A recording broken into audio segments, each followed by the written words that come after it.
right, welcome everybody to the latest episode of the Live Motocross Podcast. We have another action-packed show ready for today. Obviously, for this episode, we're joined by former GP star, 1996 World Champion New Zealander Shayne King. Before we welcome you, we'd like to thank our partners in 24MX, Dirt Store, Fuchs Silkaline, and Dragon Energy for all their incredible support. As without them, none of this would be possible. All right, how's life? And thanks for joining us, mate. It's really cool to have you back on after we had a chat last year, mate. Busy times running the business, doing the Motocross Nations team, racing with the Suns. It's all happening, isn't it? Yeah, hey, thanks for having me on board here. It's good to be back, and man, she's been a pretty hectic last 7 or 8 months. Wow, but super enjoyable, mate. We're doing a cool sport, doing cool things, and great to be able to be a part of my boys racing in Australia this year in motocross, and exciting. Yeah, super exciting.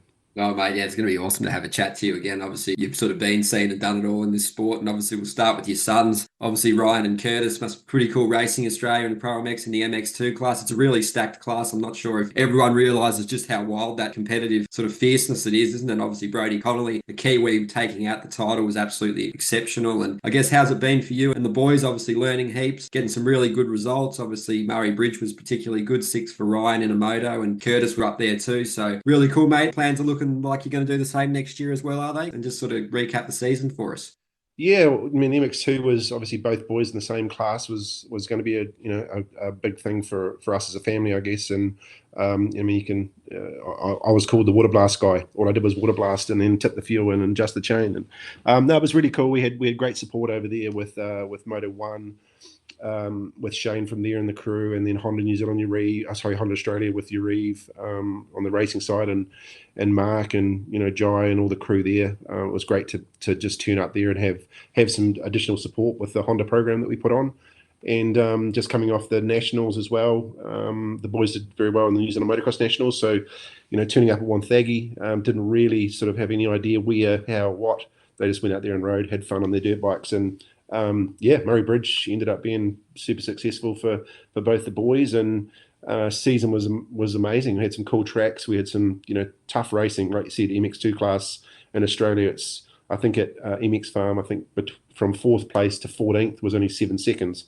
So in the last lap, so super close racing, super tough, and the boys learned a lot. And yeah, we're back next year for sure.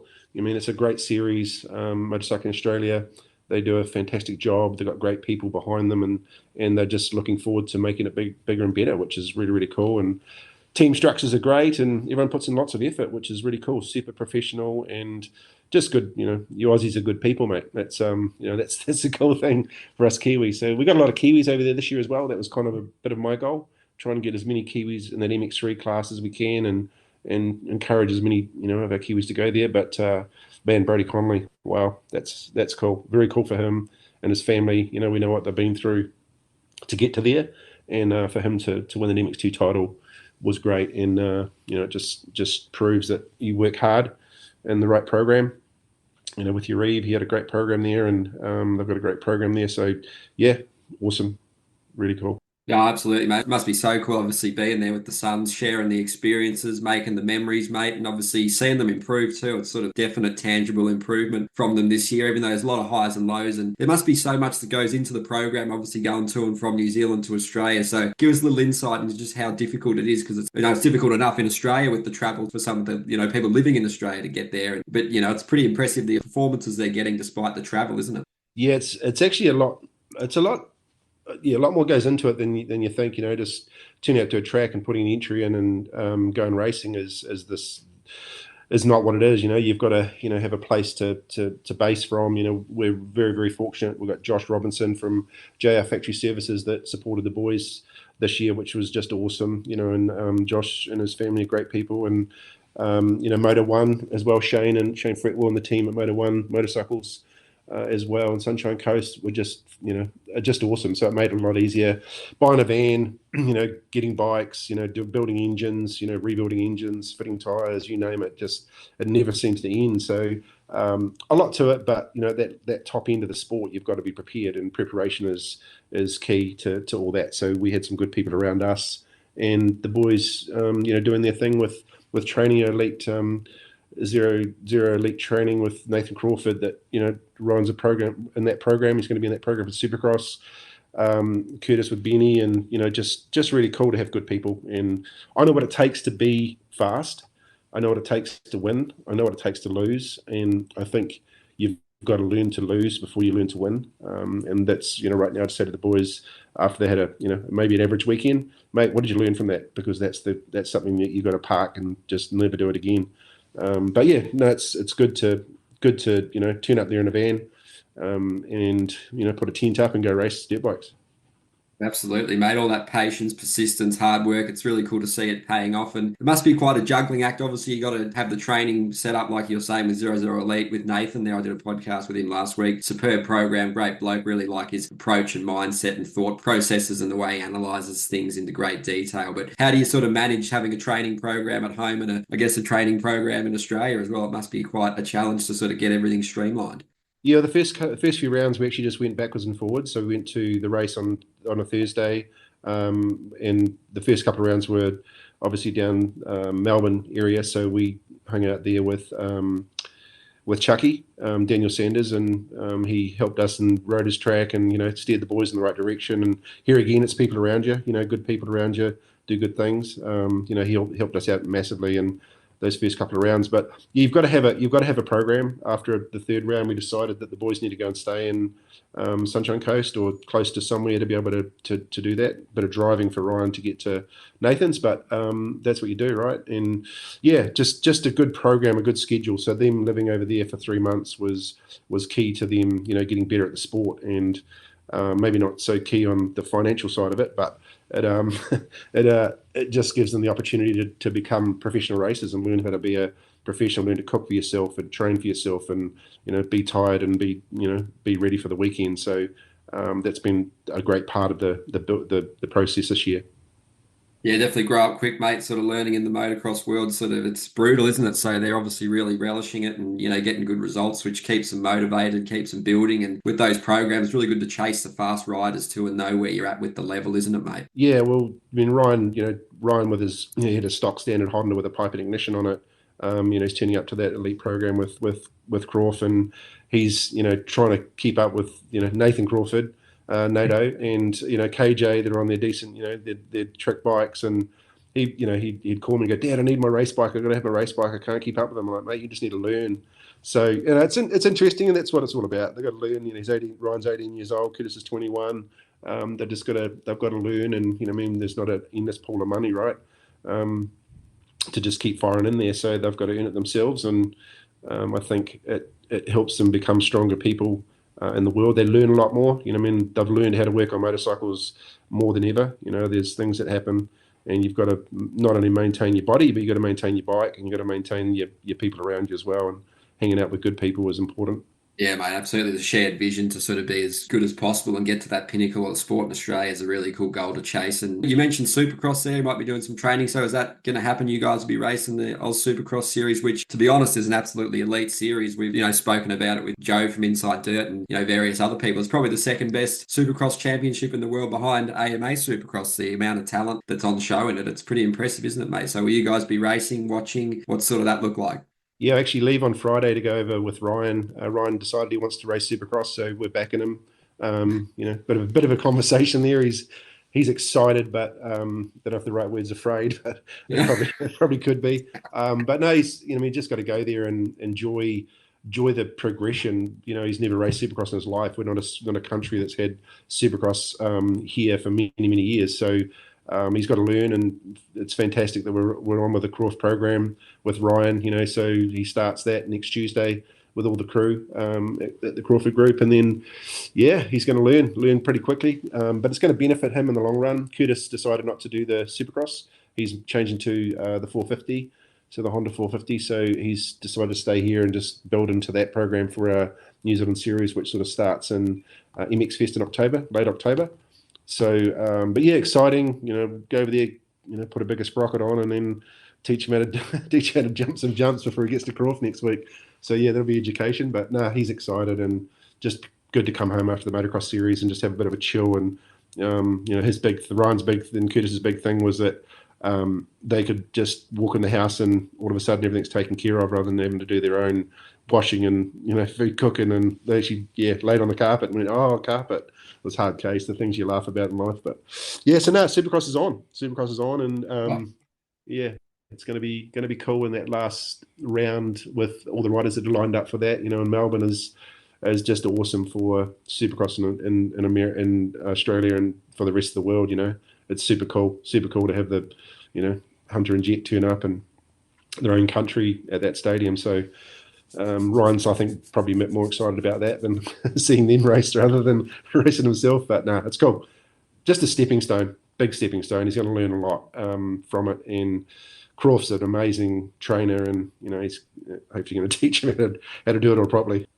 Yeah, that's going to be cool, mate. It's going to be a steep learning curve, but you got to commend him for throwing himself in the deep end and, challenging himself. It's really cool, develop skill sets and a really excellent ride, a complete package, mate. That's what it's all about these days, because you can really build some nice opportunities with that Supercross, Indian Supercross, World Supercross, European Supercross all over, Germany, France. There's Arena Cross, there's so many things you can do if you're quite talented Supercross, mate. So it's a good idea for him. And I'm sure you've got a few stories about that beast of a KTM you rode in America too, which you're probably glad he's not on. Yeah, well, some stories about that, crikey. It's incredible. Like Supercross is such a different beast. It's like soccer and rugby, right? Football and rugby. You're playing with balls, but it's a completely different sport. So just that Supercross and motocross, you go there and you get excited. I remember standing in Anaheim 1 at the stadium after the press conference, looking down at the track and just absolutely freaking out, going, oh my gosh, I've been doing Supercross for the last 2 months, but that looks like a beast. So the 540 at the time, 540 cc's, going through those whoops that were gnarly in that era. Having to back off halfway through the whoops because the thing was picking up so much speed. So plenty of good and bad days at Supercross for me. Oh, yeah, mate, it sounded like an absolute weapon, that thing, mate. But yeah, I guess back to the Suns, and how cool is it for you seeing the boys do it together, and how is it for them, the dynamic? They're obviously, I'm sure they have their moments, but obviously they get along really well and they just want each other to succeed and push themselves. Is it a cool little dynamic they have for sure? Yeah, they've got that love me, hate me relationship, as brothers. They'll do anything for each other, and then they just hate doing anything for each other. So, but no, it's very cool. They got the opportunity, like I said, to go over there and spend 3 months living in the same environment with other people around them and looking after themselves. And they're good boys. They understand the thank yous and the pleases in life. So they learned a lot, living by themselves. And there's, they're old enough to be able to do all this stuff themselves. But they're good. They learn from each other, and they thrive on wanting to beat each other, which is something that Daryl and Damien and myself all had, as we grew up. And I just love it. I just love being there watching them. And I think this was probably the first year that I stood there and actually probably was a little bit afraid of my kids racing in motocross. I've never ever been afraid of my kids racing dirt bikes ever, but like after Ryan's little injury and they were racing together, and they're actually banging bars at in Adelaide, I was just like, oh crikey, don't take each other out. But no, it's cool. I love it. It's good fun with your kids. What else would you be doing if you were in the sport of motocross? It's my life, and it's good to see them enjoying it as well. Well said, absolutely, mate. And how do they go listening to you? Obviously, having someone like you is so incredible, mate. It's a great resource to tap into with, all your experience and what you've done in the sport. Are they pretty receptive to the advice, mate? I guess it's all about delivery and just reinforcing things for you, mate. But I remember last time, something that stuck with me was you always remember them to have fun no matter what you do, and just make sure you're having fun and enjoying it, mate. Because, it's a brutal sport, the intensity, the speed, the fear factor. There's a lot going on under the helmet, isn't there, mate? There's a lot going on. So having fun is definitely key, mate. So how do they go listening to you and just talk about that aspect too? They listen, they take on board their own way. Maybe I don't come across the right way sometimes for them because I'm their dad. One minute you're kicking their backside for not kicking their backside, but you're growling at them for doing something they shouldn't be doing, and then the other side you've got the arm around them, giving them a bit of love here and there. So all I can do is guide them, and then they're old enough now to know. But it's very important to have, like you said, already said, is fun. Fun is the very first thing. And then obviously just the people you put around you. If you want to become a winner, you hang out with winners, right? So that's always been my motto with them, is you just got to put good people around you, and then you'll progress quicker, and you'll just have that fun on the way. So, But yeah, no, there's some challenges being a dad, with your kids racing, especially two of them. They're definitely chalk and cheese. They're definitely not both the same. So um, yeah, it's an interesting thing, and I definitely go away from some things thinking, crikey, if they just did that, they would have been in a better place. But how you put that across is sometimes doesn't come out right, and sometimes it does come out right. So it's challenging, but like I see Chad Reed, doing it all with his kids and Ellie, and I'm sure he's probably the same. He's probably got one day it's chalk and the other day it's cheese, so you got to figure it all out. But no, it's cool. It's just a matter of just making it all work as a family group, and yeah, hopefully they'll set their wings and go and fly, and put themselves in good places later on. Yeah, it's pretty cool, mate. Do you reckon they feel any pressure having a dad like yourself and obviously your family and your brothers, what they've done in the sport too, mate? So do they feel any pressure, weight of expectation, that kind of thing, mate? Because it mustn't be easy because people just think, oh, yeah, Deegan, it's like, a lot on his shoulders too. It's a lot for young people to process, mate. So do they handle all that pretty well? They seem like they're pretty level-headed, sort of measured, calculated people. So you've obviously raised them well, mate, to, combat the challenges they face. Yeah, I think they are. They enjoy what they do, and I think they do look, they do know what I did. Ryan, funnily enough, last night we're just having a bit of a joking conversation. Like I said, have you watched all the YouTube videos on Dad? Do you see how fast I used to be? We're talking about whoops. I said I could go out there and rail a set of whoops faster than you, and he's like, oh, I bet you couldn't. And so that sort of joking sort of conversation came up, and I said, mate, maybe you want to go and watch all those YouTube videos and just see how your dad was. And then I was thinking, crikey, YouTube. I don't even know if I'm on YouTube. But yeah, it's just, it's cool to have your kids racing, doing something that that I was so successful at, and it's never going to be easy in every day. But the challenge of this whole motorcycle sport that we're in is to have fun and joy and be successful. Hang out with good people and do the right thing for everybody that's around you, and just give back more than you get. Yeah, absolutely, mate. And obviously with your business, you're a very busy man as well, mate. So how do you sort of manage your time and sort of juggle it all between everything you've got to do, mate? Because it mustn't be easy, that's for sure. Oh yeah, I think I get to sleep at night a few hours during some events. But no, I've got good people that I've surrounded myself with here. We've got some super strong, cool brands. 100%. We've got Alpine Stars, we've got a Kropovich, we've got Matrix. We've got a lot of cool things that we do, and I'd like to say they make it easy for us, with what they do with products. Just the high that 100%'s on with, the riders and athletes they have, the product they have, the high that Alpine Stars is on with all their riders and athletes, Matrix, Akropovich, I've got some good things and good people and fantastic brands that support us. And I call myself a glove salesman. That's my joke. The water blaster guy on the weekend and glove salesman on Monday to Friday. So it's just a joke that goes on. So I try and burn the midnight oil every now and again. But yeah, definitely need a holiday. I guess, yeah, it's pretty good, mate. You're going to EICMA again this year and doing an A-Stars visit. You did that last year. We were sort of having a chat around that time as well, mate. And I guess, is business good, mate? Been through a lot of challenges over the time. You look back at years ago now, the GFC you've probably all been through. The COVID thing was a bit of a disaster and I guess a blessing in terms of the motocross industry for bike and gear sales. But it's been through a lot, mate. You've probably sort of learned a lot of new strategies and, ways to just keep adapting with the times, I guguess. Yeah, business is interesting. It's not amazing, but I think amazing was after COVID when we all got, sort of locked in, and then we got, opened up, and we all got a bunch of money from our governments. And, that was a time in my life that I always remember. It was just like, wow, where can we get some more stock from? Because we're selling too much. But so it's good, like I said, that's the brands. It's what we do with it. We're very active here in New Zealand with road racing and motocross and, all the aspects outside adventure and everything we do. So we've got some great dealerships here in New Zealand we work with, and they get the business as well. And yeah, it is tough. It is tough. We've come out of our recession in New Zealand, I think about a month or two ago, officially. But yeah, economic times like this, you just got to be smarter, better, and just keep tabs on everything you do. So once again, it's people around you and the brands we've got. So no, we have fun with what we do, and we go race. Racing for me doesn't stop on Sunday night. It continues right through Monday, Tuesday to Wednesday, Thursday, Friday.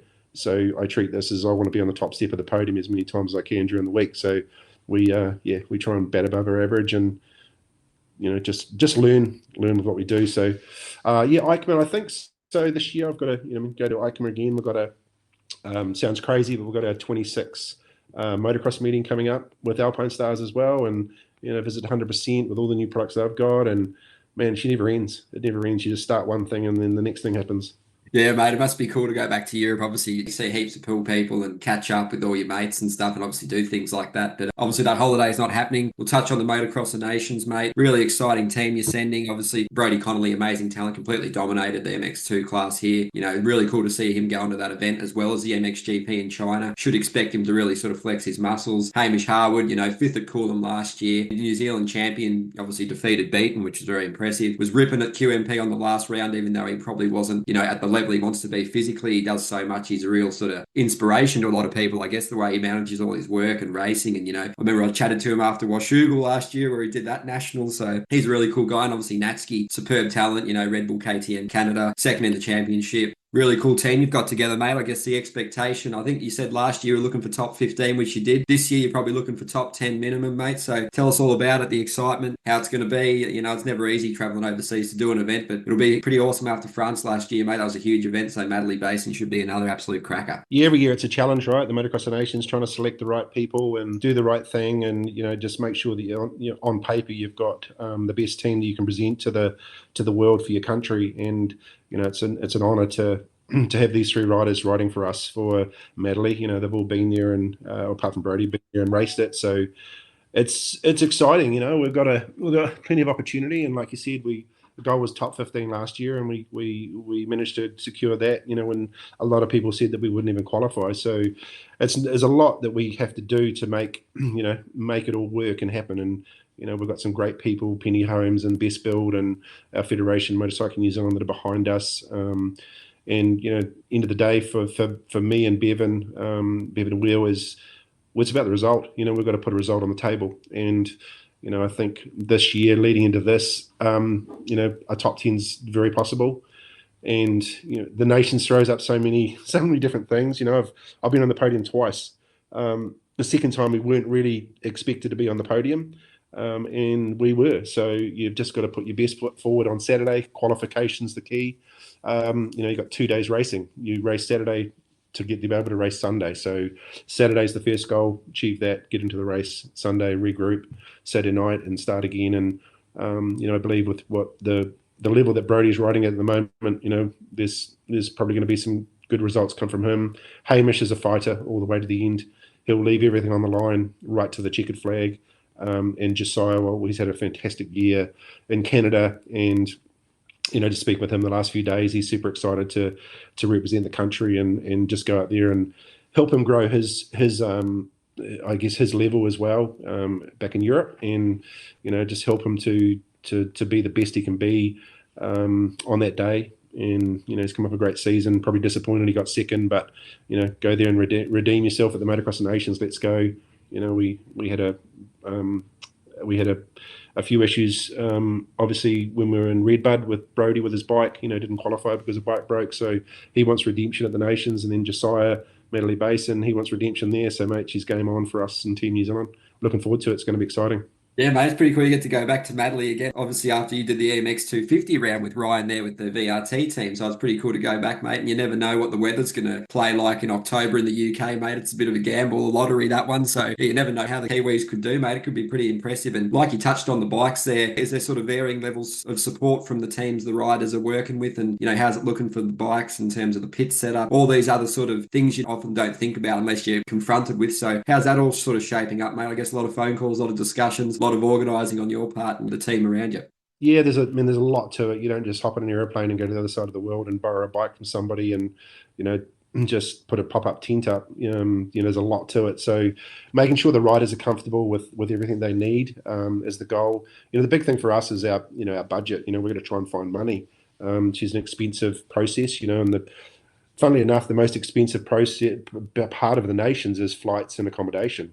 So KTM, I've got Josiah on KTM, obviously Hamish on KTM. So, we've got the possibility there with their contribution from the KTM side, and then working with Yariv on Brodie, which we've got sorted. I'm sure they've got a great bike and program with that. So, we're looking good. Boys are all comfortable with their bikes and their setup. So, to turn up a Madeleine and green grass paddock, that track's unreal. We've got a massive triple in the middle that, it's either you do it or you don't. Being there with Ryan, last year to be able to see what that is all about, it's definitely given me some insight into what we really need to be prepared with. But just campers. We're going to stay at the track. It's a one-way road in there. They put in, and it's pretty hectic to get in the morning out of a hotel. So we'll start the track, and it's just about the team. Everybody that's there is a unit, and that's the big thing with that event, is that everybody is relying on everybody. So it's not just a one individual rider, that you're focused on. It's three, and then everybody that's in the team as well. So we're here again putting good people together and good sponsors, and just making it happen. But weather. Oh yeah, interesting. I don't know. I used to love the mud. The mud for me was just the thing. I grew up in sliding around the old green grass paddock at home on an XR75 or a QA50, and then going racing dirt bikes. So for me, I'd love it to be muddy, but the riders don't want that. They want that perfect condition. So let's hope they rip it and they get a little bit of rain on Friday, and then maybe Saturday night. But it will be what it'll be. We just turn up there and put our best foot forward every way we can, and come out of there with a result that hopefully we all the boys deserved. Yeah, it's going to be an amazing weekend. And obviously, this year is going to be just outrageously competitive at the front, isn't it, mate? Obviously, Team Australia, Lawrence brothers and Webster. Webster's already over there preparing in America with the Lawrence brothers in Florida there. So he's going to be pretty dialed once he gets that hand completely healed. Should be all sweet for sure. And obviously, the USA are undecided completely. Obviously, it's looking like probably a Sexton, Plessinger, and Hymas or Deegan or Kitchen. Who knows what happens with Deegan, really, with the team and the support. France, obviously, you saw it in person last year. Fevre, Vial, Renault. Renault's just come back. The Netherlands, Belander and De Wolf, Hurlings. It's crazy. Even Germany, a bit of a dark horse. Roxen, Langenfelder, and Nagel. I think he's doing his 18th Nations. Nagel, you did 11, I think you said last time we spoke. So I guess just crazy the amount of awesome racing you'll get to enjoy, mate. You'll probably catch yourself just being a fan for a second, just watching all these amazing riders go past on that track with the big floor plan, the big layout. So tell us about that, and just a few insights from France last year, mate, because you said it's pretty wild times there. There was one of everything in the campsite there, mate. So give a little touch on those topics. Yeah, far out. Well, just when you mention those riders, you look at the entry list, and you kind of go, you always want to work out where you want your riders to be, right? So I've looked at that, and I've just gone, chucked a coin in the air, and okay, that's how it's going to be. But it's always a different event. You've got the best riders in the world turning up on the start line, starting beside each other that have never raced with them before. You've got 250 MXGP guys, you've got US guys, you've got Australian guy, people just. So it's just such a mixed bag. You when you race week in, week out with the same guys, what they do, how they do it, what their style of riding is and what their bike's like. So this is it's like a fresh start for everybody. And everybody wants to win, right? Everybody wants to win. So it's just a cool event to be a part of. And the hype is just incredible. So, Webster on the 250 and Brody on the 250, I'm 100% sure there's got to be something there with that same team. Like Brody want to beat Webster and Webster want to beat him. So, that's going to be exciting as well. But I guess for me, watching the event, I go home Sunday and watch it because you don't really get to see much. You get to see your race, but you're following your three riders or your two riders on the track at the time. You get to see a few of the battles, and you get to experience in the pit box and all that stuff, but you don't really get to see the racing. So for myself, it's just, go to the event, leave that, and then go and watch it on TV on Monday and Tuesday when you get home. Because, you miss so much. But that race is going to be just bigger than France. Like France was unreal. France was unreal. Standing on top of the hill with Lars and Caroli and all the the team managers there. We'd stay up on top of the hill at a couple of the races, but just because by the time you walk down through the area back to the pits, you had to turn around and walk back up to the top of the hill again. So, but you'd just sit up there and just watch the craziness that was going on. It was just incredible. You've got people burning flags. You've got people, I just remember one guy in a 1100cc Suzuki engine Katana that I think went from Friday morning to Saturday afternoon at about 3:33 when the engine finally blew up. Pushing it around in a wheelbarrow, with 20 flags off the back of it, beer in his hat and drunk as.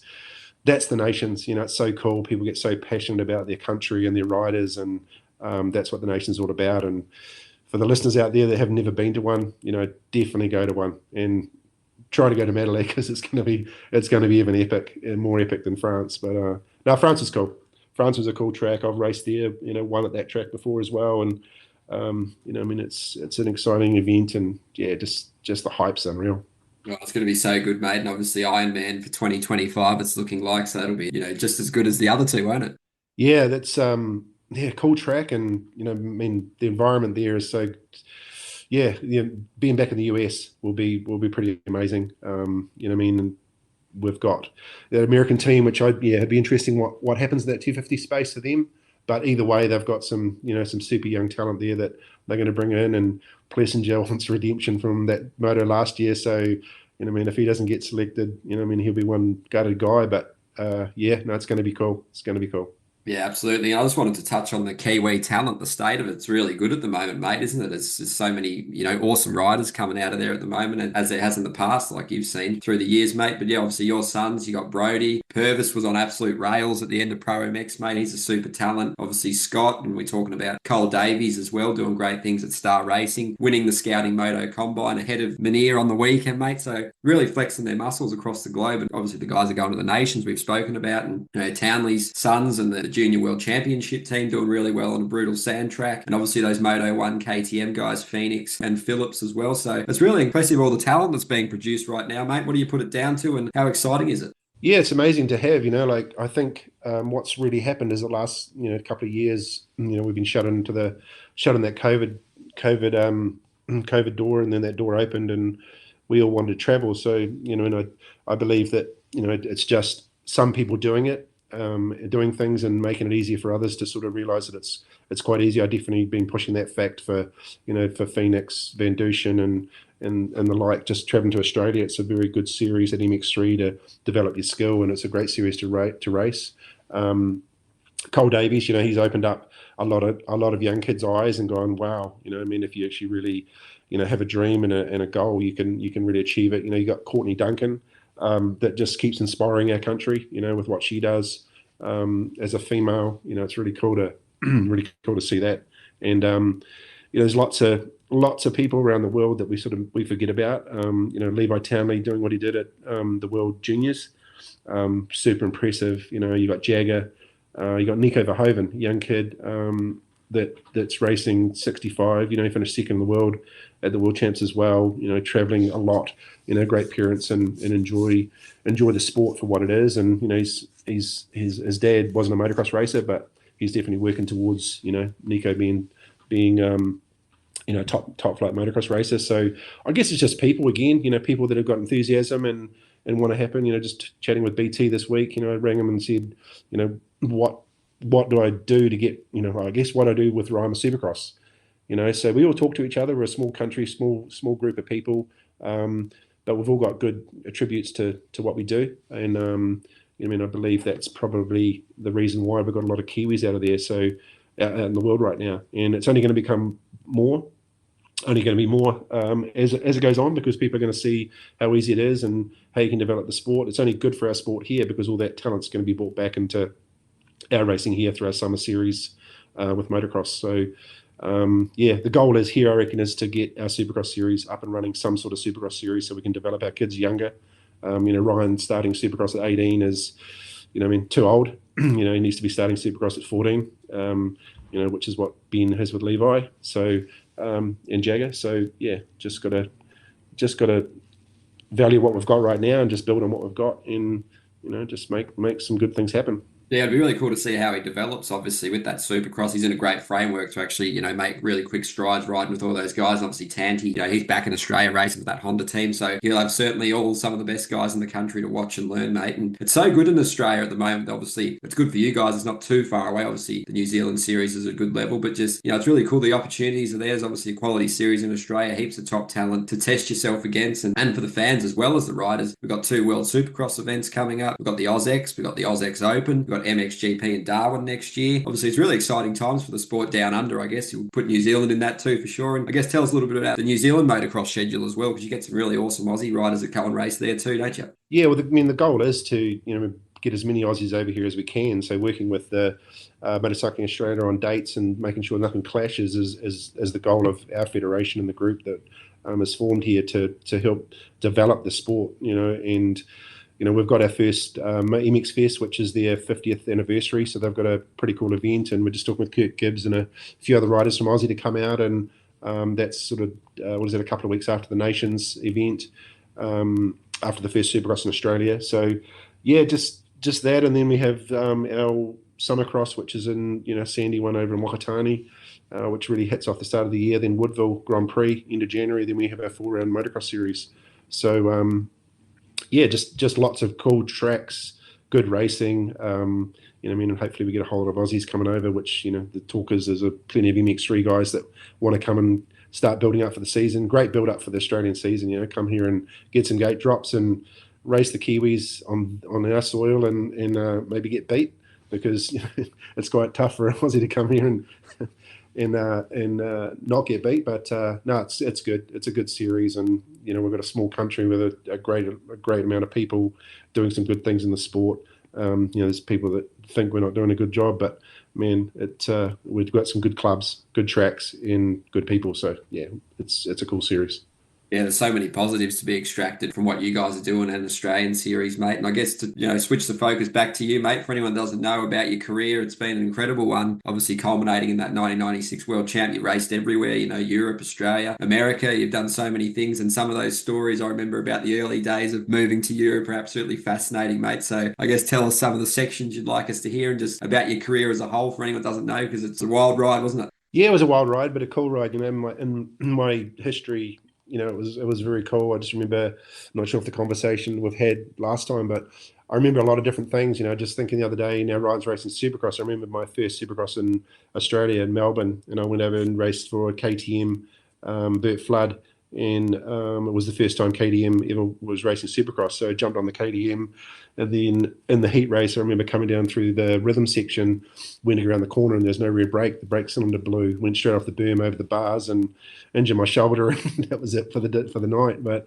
there was from that Supercross series to which Australia helped me develop my skill to head to America. So I went to America and raced pretty much for myself, back of a ute bike, and just went and chased the Yamaha Bucks around California, and then headed to Europe and started that transition over there, because my dream was to be a world motocross champion, and that was what I wrote down, and managed to achieve it. But the fun I used to have, and just thinking back of all the cool things that I did, I remember going to Namur for the World Championship, and I cycled down there to the track, hid my bike in the bush, ran around the track 3 times, jumped on the bicycle, went back, like an hour and a half ride each way. The stuff I had to do to be at the level I wanted to be at, and just lots of different stuff, just crazy things. I remember Joel Smets at the Luxembourg Grand Prix. We couldn't sleep because the party was cranking. He went down and turned the generator off and snapped the key off and the generator, and shut it down. And geez, we got in trouble for that the next day. But just lots of crazy things. And it was a different time in the 90s, right? The mid to late 90s to what it is today. We had to do it differently to what they do now. But it's still, end of the day, black rubber tires, twist the throttle, drop the clutch. Same thing. So enjoyed my career, enjoyed my life, made heaps of mistakes, and got heaps of stuff right as well. And sit here and remember all the time. No, mate, it's cool to look back on it, obviously teach the youngsters as well. And I particularly remember a story where you had to put a bike in the back of the car and sort of then go racing, mate. Can you just recall that one for us? Yeah, so France, Oliver Perrin, he was a good friend of ours that we raced with in a few places around the world, just at some Supercrosses. And yeah, he said, come and do this race. It's in my hometown. So basically just couldn't find a rental van when we first got to Europe. So took the seat out of the back of the car, took the forks and shock and wheels off and put them in the boot. In the back seat was the bike. Pulled up to the track, Tomelasson in France and in Normandy. And just pulled up there. No one was here, and just thought, all the vans must be going to pull up tomorrow. Being naive Kiwis, right? And then, slept in the front seat of the car with the seats back. Woke up at about 3 a.m. with all these big rigs, guy banging on the window going, "Hey mate, could you move your car?" I don't know what he was saying, but that was obviously what he was do. "You're in my park," We're like, "Oh no, this is where we're going to park." So yeah, hard case. I ended up, I think, third in the first moto and won the second moto, or the last moto, and people were just crowded around this car with a with a makeshift blue tarp tied off the side of it. Like crikey. But that's what it took. That's what it took in those days, and it was a tough old gig to make all that happen at those times, and with the limited amount of money and resources we had, and that's what made me tougher and stronger to be able to fight at the front in the World Championship for many years. Yeah, the level's brutal, mate. You had so many fierce competitors and different tracks and things to adapt to. And I guess tell us about that title year. I remember you were saying, I think you said you were actually going to win the championship at 25. And I think you won it at 25, didn't you, mate? So just an epic achievement. I guess look back on some of the key moments of that particular season, turning points and key sort of situations that sort of led you to that success. Because, someone from New Zealand reaching the pinnacle of the sport, nothing short of exceptional. Yeah, thank you. Man, it was the easiest year of my motocross career. It was just such an easy year. I don't know why. And if I could, relive it again, I'm pretty sure it wouldn't happen the same way. But here again, I had so much fun, and I had the right people around me, and the bike was fantastic. That 360 KTM. Round one, turning up there, and the mechanic in the truck, hit the back of a car and smashed the front of the truck up on the way down, and my wife threw out the power cord that was backwards in the truck, and I got electrocuted, and turned up to the race and won both motos. And it was just like, wow, that was easy. Maybe I need to get electrocuted every now and again. So, that was the first round. The second round went there, and the home of Austria, KTM in Austria, and the exhaust bracket broke off, and I had to come into the pits and get another muffler put back on, and just from leading the World Championship by 12 or 13 points, I think it was, to all of a sudden being fourth. I was just like, wow, this is getting serious. So next round, just kept fighting the way through, and then fighting with my brother Daryl, and then obviously Joel Smets and Jackie Martins and Johan Boonen and just Didi Lacker. So many guys that were just super fast at certain tracks. So just the challenge of that year was fun. I just loved it. Turning up and into Portugal after the French Grand Prix. I got both our bikes stolen out of the back of the truck. We stopped at Pizza Hut. They got stolen, and just they were two factory hand-built bikes, and there was only two we had other than my practice bike. So making one practice bike, turning out to the Portuguese Grand Prix, and just kind of going, oh, whatever, let's just go race, and won that Grand Prix and took the points lead again. So just everything that was thrown at me was simple that year, and I don't know how.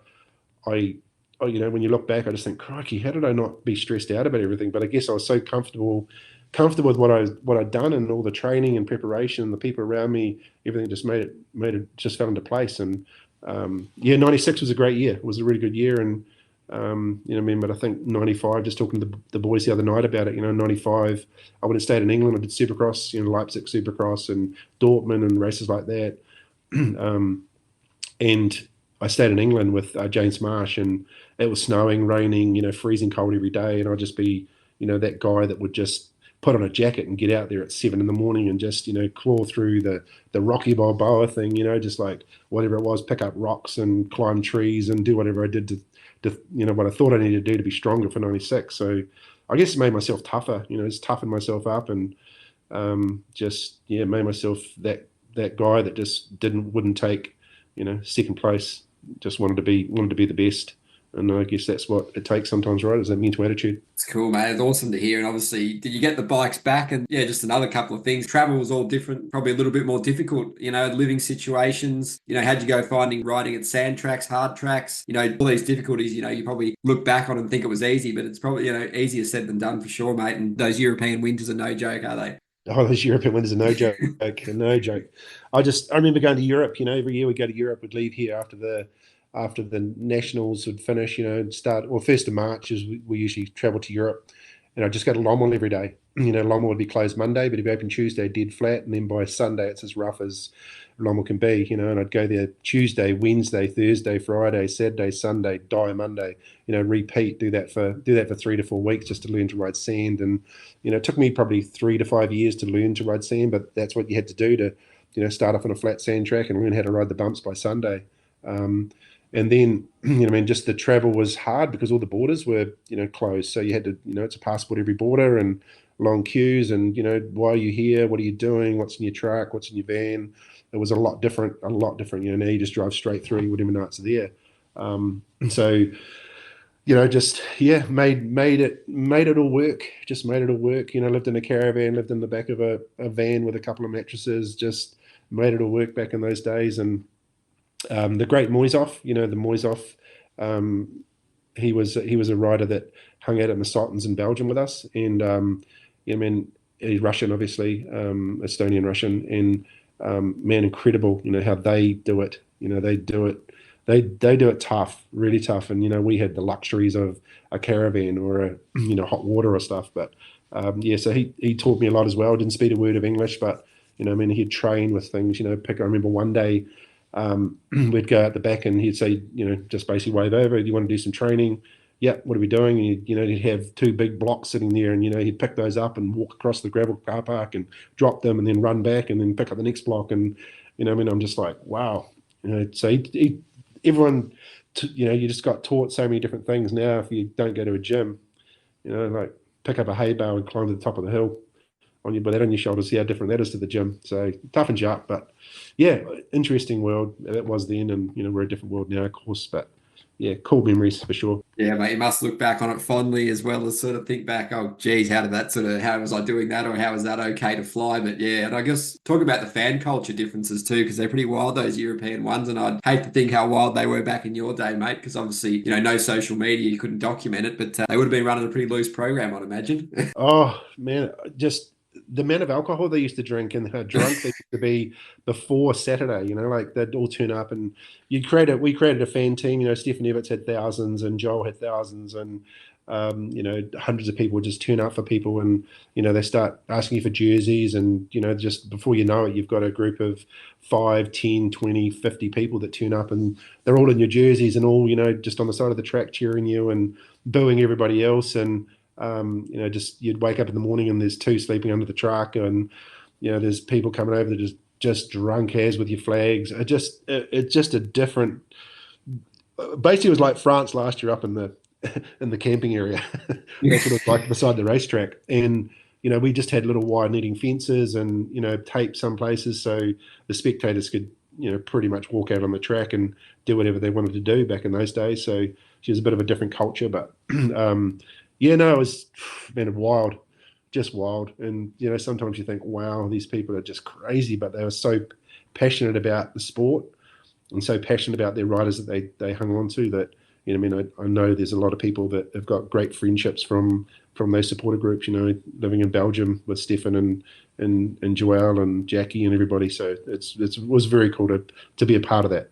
Yeah, absolutely. It's always so cool to hear, mate. And obviously, I guess with motocross, you know, you've lived it and you got two sons doing it. It does teach you a lot of good values, doesn't it, mate? Like you're saying, the suffering, the sacrifice, the dedication, the commitment, I guess, sort of no excuses, sort of no stone unturned approach, isn't it, mate? So obviously just some advice for any, you know, parents looking to get their kids into motocross or kids. I guess there's so many key pieces that have to go together, mate, but it does offer so much as well as, you know, there's so many brutal moments. So just your take on what motocross can bring, you know, and take away, I guess.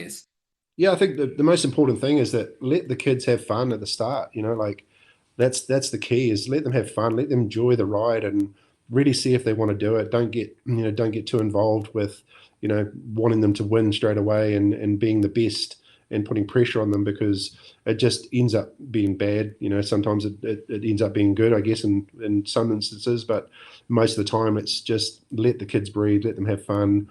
You know, your son or your daughter, go and enjoy the sport for what it is. We've got a lot of great people in the sport and a lot of great friendships, you know, are born with inside this motocross circle. So just have fun with it. And then, you know, I mean, from there, just gotta work, have a good program, you know, get onto a good program with your local dealership or what you can do, you know, do it yourself, but just get it so you're comfortable and you can afford to keep doing this, because, you know, a lot of people go in super deep at the start, spend a lot of money, and then realize it costs a lot more than it does as you go up in the cycle of motorcycles. So yeah, just work a budget out, 5-year plan, and, you know, don't get too carried away with it all, but just go and have fun, enjoy the sport for what it is, and let it evolve. Yeah, no, that's pretty cool because obviously Ryan was a pretty late bloomer, wasn't he, mate? So it's sort of, I guess you give him the tools and the bikes and stuff to sort of have that fun at the start, and then I guess the desire comes from within eventually. If you want to do it, you sort of then bring in the discipline and all the approaches and training programs, and they want to tackle those physical and mental challenges, mate, isn't it? So I guess and learning from failure, and if they like to do that and keep challenging themselves, I guess you let them sort of take the pathway, which is probably something that Ryan's done under your wing. Yeah, I mean, he was good. He was good at soccer. He enjoyed soccer, so that was his kind of his thing. And then one day he decided he wanted to ride motocross, and I haven't done it for a while, but I actually need to throw a soccer ball back at him and see if he still dodges it or catches it. So, but no, just you just never know what your kids want to be. They can be a top rugby player or whatever. At the end of the day, you've just got to let them all breathe, have fun. Mostly every kid wants to ride a bicycle or ride a bike at some stage if they could. So, opportunities come from just letting them have fun, enjoying life. And I think it's important to get them smiling and laughing. And it just, ends up being putting parents and brothers and sisters in a good place with them as well. So, just so many families I know that have got a lot of kids that race dirt bikes, families race dirt bikes. Well, look at Chad and Ali. They've got a family that races dirt bikes. I'm pretty sure at one stage in their life, can't speak for them, but I'm pretty sure they went, oh man, we're finishing motocross, so let's go do something different. Let's go and play golf. But no, it's in your blood. It's what you do. And it's so much fun when you get it, have good times. Yeah, it's pretty cool. It's definitely a family thing, mate. You look at your brothers, you look at your sons, you look at the Lawrence brothers and the family, the Coonan brothers, Razulis brothers, obviously the Stewart brothers. A lot of brothers going on in the sport, isn't it, mate? It's pretty cool that, you can share that with the family, isn't it, mate? And have great success like you all have that I've just mentioned. Yeah, it is, like it. Someone said the other day, Well, the Cannons too, sorry. Yeah, the Cannons. Yeah, the Cannons. They're just, so much fun. You just... as a family, you can be a part of it. Create a good unit. You've got a good group of people around you. You have fun at what you do. You enjoy going to the races. Not driving there going like it's a chore. But it's pretty cool to be racing with your brother. I've raced my brother at the world level and brothers at world level and battling with them at world level for titles and championships and race wins and which means money in your back pocket if they beat you. And if you beat them and not so much if you beat they beat you. So. Money's not the driver, but definitely is a big part of it, right? So when you can beat your brother, it's good. But the relationship you have with them, like look at Jet and Hunter, they love, they love what they do. They love racing with each other, and they love probably beating each other as well. That's the big one. So no, it's a cool family sport, and just cool to be a part of such a great sport. Yeah, absolutely. I was going to say, you have much to do with Dazzy, Lawrence. Obviously, the dad, there'd be a lot of things you'd have in common with him, but he's definitely, a key part of their program. He's so knowledgeable with the bikes and the input, and he's a very sort of integral component, isn't he? He keeps them on the right track, doing the right things, disciplined, and just making sure that they're not veering off that path to get them to where they are today, isn't it? Yeah, I actually haven't. I haven't, but I'm going to make it a point to go to Nations and just go introduce myself. I met him a number of years ago when Jet was obviously here. Well, sorry, Hunter was here with the World Championship. So, but yeah, just time flies, right, when you're having fun. So yeah, no, I need to go and catch up and say hi and yeah, maybe give him some pointers. No, not at all. But he's doing a good job. But yeah, no, it's cool. It's cool to be a dad, right? But it's also cool to stand back and watch your kids do what they do and enjoy the sport for what it is and what it's given you. And I guess for some of us, it's a bit different to others. We've been there, raced at the top level, and others haven't been, and they're doing a better job than what we have. It's just the way you put it all together. And you see with Jet and Hunter and the family is they got smiles on their faces. That for me is massive. And I think that speaks volumes of the prestige that they have and they've got. Yeah, absolutely. A couple more before we let you go, mate, as we wrap up towards the hour. But just some of the favourite riders you enjoy watching around the world, mate. Obviously, we spoke about Lawrence brothers, Sexton, AP. You got Deegan, Hymas. There's so many. You got Prado, Hurlings, Geyser, Fevra. Some of your favourite ones you particularly enjoy watching, mate, because there's a lot of different techniques to get a lot of really good results. It shows us sort of the hard charging Deegan and the smoother guys like the Lawrences and Justin Cooper and you got like Kai de Wolf, pretty loose style, and he just makes it happen still. It's all great in their own right, mate, but some of the favourites you'll particularly enjoy. I mean, I don't really have a particular favorite, I guess, but I just love the toughness of the sport. Like when you've got, Jeffrey Hurlings at Arnhem, doing what he does, and you've got Jet Lawrence and in Supercross doing what he does, and Chase Sexton and Deegan and Kida Wolf, at Lommel. I just love the brutalness that the sport has, and how they just get through that section, or that obstacle, and just make it look like it was meant to be. And really, it probably wasn't meant to be. It's just that they fluked it a little bit, as well. And there's a little bit of luck, and they shouldn't have twisted it so hard, but it worked. You just got to look at Geyser in the weekend, at Frownfelt with the rhythm section. We come out there, I think he went 5 times sideways, and I mean, he probably should have crashed, right? The bike was that far around, but he, like just the technique, when you slow it down and look at it, the technique and the balance that they've got, and it's just cool. I don't think there's any one rider that I'd say is my favorite, and I just think everybody that races at that level is pretty spectacular, and a true athlete, and I mean, they do what they do amazingly good, and it's just cool to see.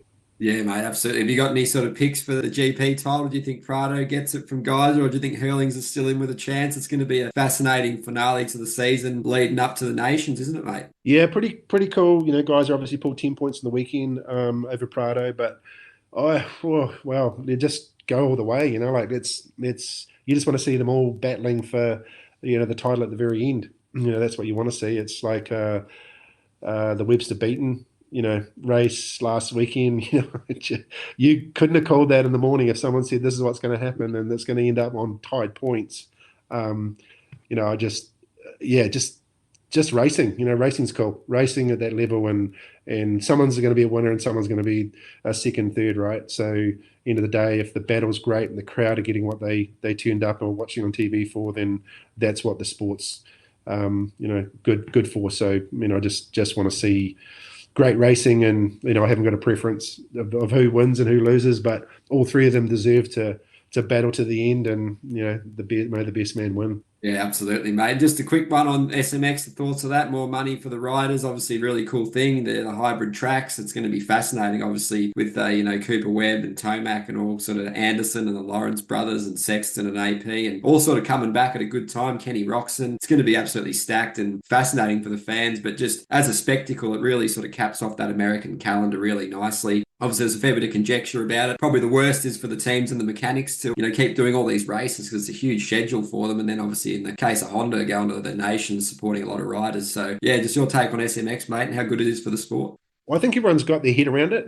Last year was really, we sort of didn't really know what it was going to be, and I don't think the riders did either, and they didn't really prepare the right way. Just look at all the suspension conversations and tyre choices, and so I think this year is going to be a true, an actual battle, a really good battle. And Jet last year was just, he was another level at many of the races. So this year it's going to be, with all those riders coming back, it's going to be damn interesting. Once again, for the sport, for the industry, for the spectators, and I think obviously the group's probably going to make it a bit more exciting as well. With they've probably got their head around it a bit more. But it's going to be. I couldn't pick one. Could you? Could you pick somebody?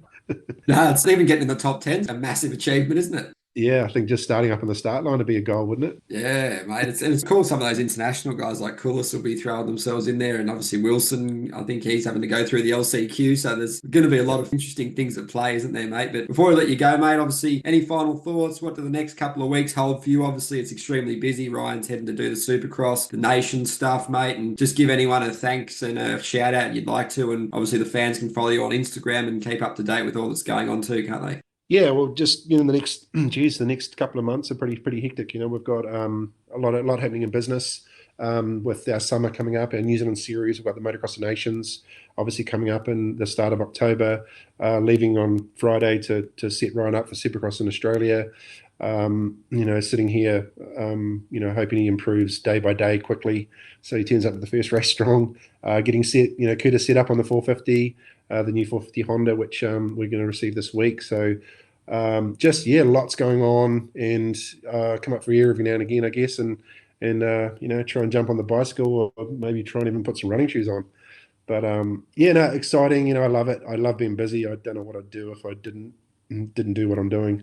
So, but no, I just want to thank everyone really for the support of the nations. I know it's been a tough few weeks for a lot of people that maybe just aren't clear enough with what we've been doing. But we've got the best interests of the country at heart. We've got the best interests of the riders and the federation, and we just want to make sure that we get it right moving forward. And all the sponsors that are a part of that program with Penny Holmes, John, who used to race motocross here, was a national champion.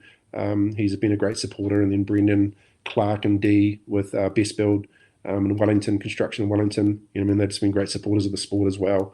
And the federation for backing everything we do, that's been key. And I guess at the end of the day, my family's been a important part of my life. So, supporting me with everything we're doing. And I just about got the chance to spend my wife's birthday with her this year, but which is October. So, that's not going to happen because now I'm going to be in Australia for the first round of Supercross.